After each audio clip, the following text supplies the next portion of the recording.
ஸ்ரீ ஆஸ்ட்ரோவிச நேயர் அனைவருக்கும் வணக்கம்.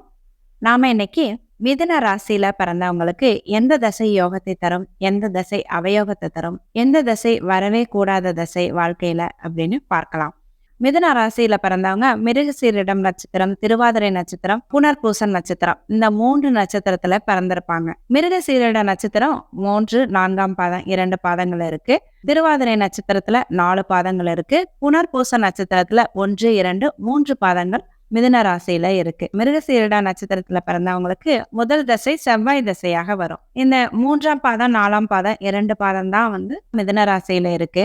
மிருகசீரிட நட்சத்திரத்துல பிறந்தவங்களுக்கு ஒரு 3 வயசுக்குள்ள செவ்வாய் தசை முடிஞ்சிடும். அடுத்து ராகு தசை ஆரம்பமாயிரும். சின்ன வயசுலயே ராகு தசை ஆரம்பமாயிரும். கண்டிப்பா இந்த ராகு சின்ன வயசுல வரும்போது குரு சுக்கிரனோட தொடர்புல இருக்கணும். அப்பதான் மிதுன ராசிக்கு ஒரு நன்மைகளை தரும். ஏன்னா சின்ன வயசுல குழந்தை பருவத்திலேயே ராகுதசை வந்துறதுனால குரு சுக்கிர தொடர்புகளோட இருக்கிற ராகுதசை தான் உங்களுக்கு நன்மைகளை தருவார். செவ்வாய் சனியோட இருக்கிற ராகுதசை சின்ன வயசுலயே மிகப்பெரிய கஷ்டத்தை, தாங்க முடியாத கஷ்டங்களை மிதுன ராசிக்கு கொடுப்பார் ராகு. அடுத்ததா திருவாதிரை நட்சத்திரம். திருவாதிரை நட்சத்திரத்துல பிறந்தவங்களுக்கு முதல் தசையே ராகுதசை வந்துடும். இதுலயும் அதே மாதிரிதான் சின்ன வயசுலயே ராகுதசை வர்றதுனால கண்டிப்பா ராகு குரு சுக்கிர தொடர்புகளோட கண்டிப்பா இருக்கணும். இல்லைன்னா சின்ன வயசுலயே மிகப்பெரிய கஷ்டங்களை அனுபவிக்க வேண்டிய வரும். அடுத்ததா புனர்பூச நட்சத்திரம். புனர்பூச நட்சத்திரத்துல பிறந்தவங்களுக்கு முதல் தசை குரு தசை வரும். மிதுன ராசியில பிறந்தவங்களுக்கு முதல் தசை சப்போஸ் மிருகசீரிட நட்சத்திரத்துல பிறந்தீங்கன்னா செவ்வாய் தசை ஆரம்பமாகும். அடுத்ததா ராகு தசை. ராகு தசைக்கு அடுத்தது குரு தசை. குரு தசைக்கு அடுத்தது சனி தசை. சனி புதன் தசை. புதன் தசைக்கு அடுத்தது கேது தசை. கேது தசைக்கு அடுத்தது சுக்கிர தசை. இப்படி போயிட்டு இருக்கும். மிருகசீரிட நட்சத்திரத்துல பிறந்தவங்களுக்கு செவ்வாய் தசை முடிஞ்சு ராகு தசை 18 வருடங்கள் வரும். அடுத்தது குரு தசை 16 வருடங்கள் வரும். குரு தசை முடிஞ்சதும் சனி தசை 19 வருடங்கள் வரும். சனி முடிஞ்சதும் புதன் தசை 17 வருடங்கள் வரும். 17 வருடங்கள் புதன் தசை முடிஞ்சவுடனே கேது தசை 7 வருடங்கள், சுக்கிர தசை 20 வருடங்கள், இப்படி போயிட்டு இருக்கும். திருவாதிரை நட்சத்திரத்துல பிறந்தவங்களுக்கு முதல் தசை ராகு தசை. நீங்க எந்த பாதத்துல பிறந்திருக்கிறீங்க, முதல் பாதமா, 2வது பாதமா, 3வது பாதமா, 4வது பாதமானு பொறுத்து உங்களுக்கு ராகுதசை ஆரம்பமாகும். நீங்க கடைசி 4வது பாதத்துல பிறந்திருக்கும் போது ராகுதசை உங்களுக்கு ஒரு 4 வருஷம், அதுக்கு 4.5 வருஷத்துக்கு கீழே தான் ராகுதசை நடக்கும். 3வது பாதத்துல பிறந்திருந்தீங்கன்னா உங்களுக்கு 9 வருடங்களுக்கு கீழே ராகுதசை நடக்கும். 2ஆம் பாதத்துல பிறந்திருந்தீங்கன்னா உங்களுக்கு ஒரு 13 வருடங்கள் ராகுதசை நடக்கும். அதற்கு கீழே நடக்கும். நீங்க முதல் பாதத்திலேயே ஃபர்ஸ்ட் ஆரம்பத்திலேயே பிறந்திருந்தீங்கன்னா உங்களுக்கு 18 வருடமும் ராகுதசை நடக்கும். இந்த 18 வருட ராகுதசை முடிஞ்ச உடனே குருதசை 16 வருடம். குருதசை 16 வருடம் முடிஞ்ச உடனே சனி தசை 19 வருடம். அடுத்தது புதன் தசை 17 வருடம். கேது தசை 7 வருடம். அதே மாதிரி புனர்பூச நட்சத்திரத்துல பிறந்தவங்களுக்கு அந்த பாதங்களுக்கு தகுந்த மாதிரி குருதசை முதல் பாதம், 2வது பாதம், 3வது பாதங்களுக்கு முதல் பாதத்துல பிறந்தவங்களுக்கு 16 வருடமும் அதுக்கு கொஞ்சம் கீழேயும் நடக்கும்.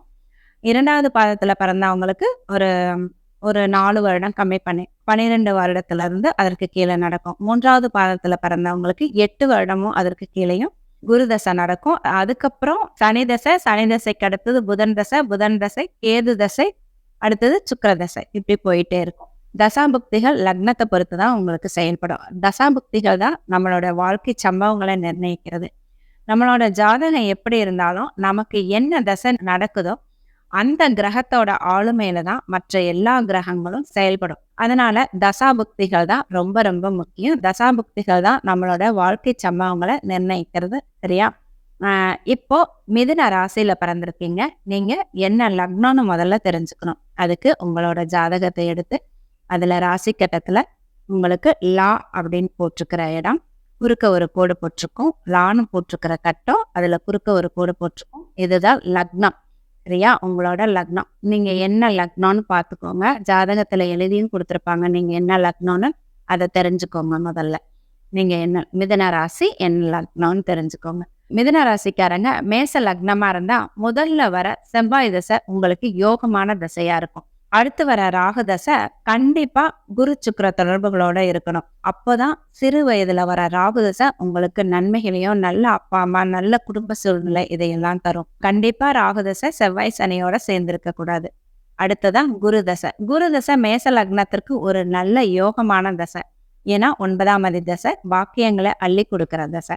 இப்போ சின்ன வயசுல குரு தசை வரவங்களுக்கு, இப்போ திருவாதிரை 4ஆம் பாதம் புனர்பூச நட்சத்திரத்துல எல்லாம் பிறந்தவங்க மேச லக்னக்காரங்களா இருந்தா சின்ன வயசுல ரொம்ப அதிர்ஷ்டசாலியா அனைத்து பாக்கியங்களும் கிடைக்கப்பட்டவங்களா வளருவாங்க. அடுத்ததா வர சனி தசை. சனி தசை ஒரு மீடியமான பலன்களை கொடுக்கிற ஒரு அவயோக தசை தான் மேச லக்னத்திற்கு.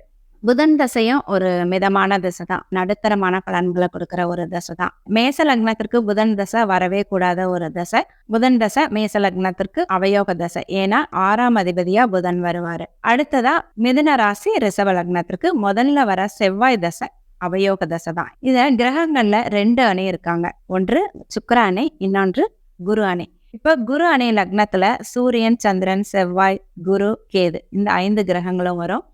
சுக்கிர அணி லக்னத்துல சுக்கிரன், புதன், சனி, ராகு இந்த 4 கிரகங்களும் வரும். இப்ப சுக்கிர அணி லக்னத்திற்கு குரு அணியில இருக்கிற கிரகங்கள் அவயோக கிரகங்களா சொல்லப்படுது. குரு அணி லக்னங்களுக்கு சுக்கிர அணி கிரகங்கள் அவயோகத்தை தரும். மிதுன ராசி ரிஷப லக்னம். மிதுன ராசி ரிஷப லக்னத்திற்கு முதல்ல வர செவ்வாய் தசை அவயோக தசை. உங்களுக்கு செவ்வாய் தசையில மிகப்பெரிய ஒரு நல்ல பலன்கள் கிடைக்காது, நடுத்தரமான பலன்கள் தான் நடக்கும். அடுத்து வர ராகுதசை. ராகுதசை கண்டிப்பா குரு சுக்கிர தொடர்புகளோட இருந்தா உங்களுக்கு அற்புதமான பலன்களை தரும். நல்ல சொகுசான வாழ்க்கை, நல்ல குடும்ப சூழ்நிலை, இப்படி ஒரு அற்புதமான பலன்களை ராகு உங்களுக்கு தருவார். அடுத்ததா குரு தசை. குரு தசை ரிஷப லக்னத்திற்கு ஒரு வரக்கூடாத ஒரு தசை தான், ஏன்னா 8ஆம் அதிபதியா குரு செயல்படுவார். ஆனாலும் குரு தசை உங்களுக்கு மிகப்பெரிய கஷ்டங்களை கொடுத்தாலும் காரக நன்மைகளான பணம், குழந்தைகள், நல்ல பண்புகள் இதையெல்லாம் குரு உங்களுக்கு கொடுப்பாரு. அடுத்ததா சனி தசை. சனி தசை ரிஷப லக்னத்துக்கு ராஜயோகாதிபதி தசை. ரிஷப லக்னத்துக்கு வரும்போது ஒரு அற்புதமான பலன்களை தருவார், ஏன்னா சனி 9, 10க்குரிய ராஜயோகாதிபதி ரிஷப லக்னத்திற்கு தர்ம கர்மாதிபதி யோகத்தை கொடுக்கிற ஒரு தசையா இருக்கும் உங்களுக்கு சனி தசை. அடுத்ததா புதன் தசை. புதன் தசையும் ரிஷப லக்னத்திற்கு யோக தசை தான், ஏன்னா அதிர்ஷ்டத்தை கொடுக்கிற 5ஆம் அதிபதியோட தசை. அடுத்ததா மிதுன ராசி மிதுன லக்னம். மிதுன லக்னத்திற்கு முதல்ல வர செவ்வாய் தசை மிக கடுமையான கெடுபலன்களை கொடுக்கிற ஒரு தசை, ஏன்னா புதனுக்கு செவ்வாய் கடும் எதிரி. அவர் 6ஆம் அதிபதியா வராரு. உங்களுக்கு முதல்ல வர செவ்வாய் தசை அவயோக தசை, கடுமையான கெடுபலன்களை கொடுக்கிற தசை. அடுத்து வர ராகு தசை. ராகு மேசம், ரிஷபம், கடகம், கன்னி, மகரம் இந்த 5 இடங்கள்ல இருந்து குரு சுக்கிர தொடர்புகளோட இருக்கும் பொழுது நல்ல பலன்களை மிதுன லக்னத்துக்கு கொடுப்பாரு. செவ்வாய் சனியோட ராகு சேரக்கூடாது. இந்த பாயிண்ட் ரொம்ப முக்கியம். அடுத்ததா குரு தசை. குரு தசை மிதுன லக்னத்திற்கு ஒரு மீடியமான பலன்கள், ஒரு நடுத்தரமான பலன்களை தான் குரு தசை தரும். ரொம்ப கெடுபலன்களையும் தராது, ரொம்ப மிகப்பெரிய முன்னேற்றங்களையும் குரு தசை மிதுன லக்னத்திற்கு தராது, ஏன்னா மிதுன லக்னத்திற்கு குரு தசை பாதகத்தையும் செய்வார். குரு தசை பாதக ஸ்தானத்துல இருந்தா. அடுத்ததா குரு தசைக்கு அப்புறம் சனி தசை. சனி தசை மிதுன லக்னத்திற்கு யோகத்தை தரும் தசை தான், ஏன்னா யோக தசை தான். அவர் புதனுக்கு சனி நண்பர். 8ஆம் அதிபதியா இருந்தாலும் அதுல உங்களுக்கு ஒரு நன்மைகளை தரும் தசையா தான் இருக்கும். 8, 9க்குரிய சனி தசை உங்களுக்கு நன்மைகளை தரும் தசை. அடுத்ததா கடக லக்னம். மிதுன ராசி கடக லக்னத்துல நீங்க பிறந்திருந்தீங்கன்னா முதல்ல வர செவ்வாய் தசை உங்களுக்கு யோகமான திசையா இருக்கும், ஏன்னா 5ஆம் அதிபதி அதிர்ஷ்டத்தை கொடுக்கக்கூடிய 5ஆம் அதிபதி தசை செவ்வாய் தசை. அடுத்து வர ராகு தசை கண்டிப்பா குரு சுக்கிர தொடர்புகளோட இருந்தா நன்மையை தரும். செவ்வாய் சனியோட ராகு சேரக்கூடாது. அடுத்ததா குரு தசை. கடக லக்னத்திற்கு குரு தசை ஒரு அற்புதமான நல்ல பலன்களை தர ஒரு தசையா இருக்கும், ஏன்னா 9ஆம் அதிபதி தசை பாக்கியங்களை தர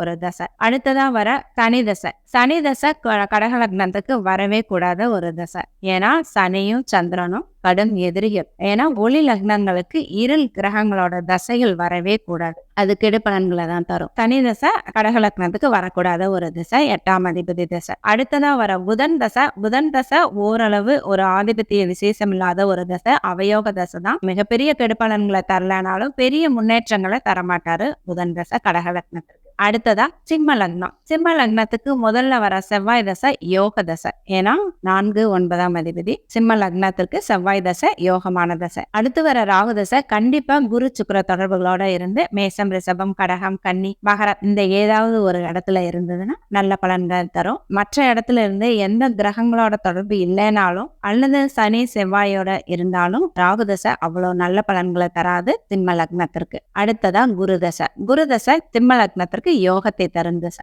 ஏன்னா 5ஆம் அதிபதி அதிர்ஷ்டத்தை கொடுக்கக்கூடிய ஒரு தசை. இந்த குரு தசையில நல்ல முன்னேற்றங்கள் இருக்கும். வெளிநாடு வெளியூர் இது போகிற யோகம் எல்லாம் ஏற்படும் சிம்ம லக்னத்திற்கு. அடுத்ததா சனி தசை. சனி தசை ஏற்கனவே கடக லக்னத்திற்கு சொன்ன மாதிரி சனி தசை ஒளி ராசியான சிம்ம லக்னத்திற்கு வரக்கூடாத ஒரு தசை தான். சனி தசை அவ்வளவு நல்லா இருக்காது. அது 6ஆம் அதிபதியாகவும் சனி செயல்படுவாரு. சிம்ம லக்னத்திற்கு அவயோக தசை கடும் கெடுதல்களை கொடுக்கிற ஒரு தசை தான். அடுத்ததா புதன் தசை. புதன் தசை 2ஆம் அதிபதி தசை.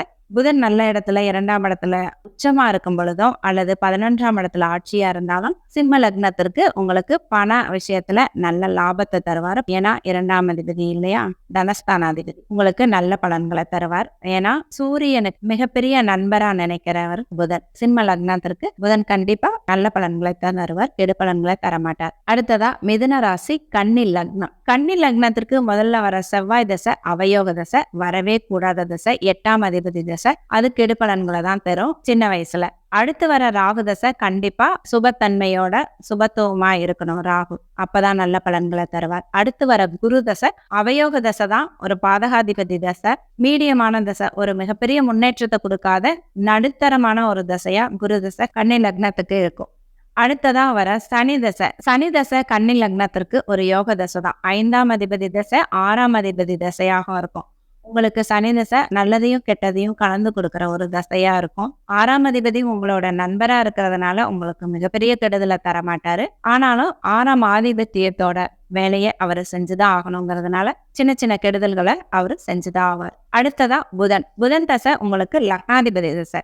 புதன் தசை உங்களுக்கு அற்புதமா இருக்கும். ஏன்னா லக்னாதிபதி தசை 10ஆம் அதிபதி தசை. உங்களோட அந்தஸ்து கௌரவம் உங்களோட தொழில் மூலம் உங்களுக்கு உயர்த்துவார் புதன் தசை. அடுத்ததான் துலாம் லக்னத்திற்கு. மிதுன ராசி துலாம் லக்னத்துல பிறந்தவங்களுக்கு முதல்ல வர செவ்வாய் தசை அவயோக தசை தான். அது நல்ல பலன்களை தராது. 2ஆம் அதிபதி 7ஆம் அதிபதி தசை, இது ஒரு மாரகாதிபதி தசையாகவும் வரும். சுபத்துவமா இருந்தா ஒரு நல்ல பணவரவு இவற்றையெல்லாம் தரும். அடுத்ததா வர ராகு தசை கண்டிப்பா சுபத்துவமா இருக்கணும். சுபத்துவமா இருந்தா துலாம் லக்னத்துக்கு ராகு அற்புதமான பலன்களை தருவார். ராகு குருவோட சேரக்கூடாது துலாம் லக்னத்திற்கு. அடுத்ததா குரு தசை. குரு தசை துலாம் லக்னத்துக்கு வரக்கூடாத ஒரு தசை, அவயோக தசை, 6ஆம் அதிபதி தசை. அது நல்ல பலன்களை தராது கண்டிப்பா. அடுத்ததா வர சனி தசை. சனி தசை உங்களுக்கு 5ஆம் அதிபதியா வருவார். 4 5ஆம் அதிபதியா வருவார். இது ஒரு யோக தசையா வரும் துலாம் லக்னத்திற்கு. அடுத்ததா புதன் தசை. புதன் தசை உங்களுக்கு 9ஆம் அதிபதி தசை. இது ஒரு பாக்கியங்களை கொடுக்கக்கூடிய ஒரு அற்புதமான தசையா துலாம் லக்னத்துக்கு அமையும். அடுத்ததா விருச்சிக லக்னம். விருச்சிக லக்னத்திற்கு முதல்ல வர செவ்வாய் தசை யோகத்தை கொடுக்கக்கூடிய ஒரு தசை. ஏன்னா லக்னாதிபதி தசை உங்களுக்கு நல்ல யோகங்களை கொடுக்கும். அடுத்து வர ராகு தசை கண்டிப்பா குரு சுக்கிர தொடர்புகளோட இருக்கணும். செவ்வாய் சனியோட சேரக்கூடாது. அப்படி இருந்தா நல்ல பலன்களை கொடுக்கும். அடுத்து வர குரு தசை விருச்சிக லக்னத்திற்கு குரு தசை யோகத்தை கொடுக்கக்கூடிய, அதிர்ஷ்டத்தை கொடுக்கக்கூடிய, குடும்பத்தை கொடுக்கக்கூடிய, தனத்தை கொடுக்கக்கூடிய ஒரு அற்புதமான தசை குரு தசை விருச்சிக லக்னத்திற்கு. அடுத்து வர சனி தசை அவயோக தசை. சனி தசை உங்களுக்கு ஒரு நடுத்தரமான ஒரு பலன்களை கொடுக்கும். மிகப்பெரிய கெடுதல்களையும் கொடுக்காது, மிகப்பெரிய முன்னேற்றங்களையும் கொடுக்காது. ஒரு நடுத்தரமான பலன்களை விருச்சிக லக்னத்திற்கு சனி தசை கொடுக்கும். அடுத்து வர புதன் தசை. புதன் தசை விருச்சிக லக்னத்திற்கு வரவே கூடாத ஒரு தசை. ஏன்னா புதன் செவ்வாய்க்கு கடும் எதிரி. அவர் 8ஆம் அதிபதியாகவும் வர்றதுனால மிகப்பெரிய கொடுமைகளையும் கஷ்டங்களையும் புதன் விருச்சிக லக்னத்திற்கு கொடுப்பாரு. அடுத்ததா தனுசு லக்னம். மிதுன ராசி தனுசு லக்னமா இருந்தா முதல்ல வர செவ்வாய் தசை யோக தசையா அமையும்.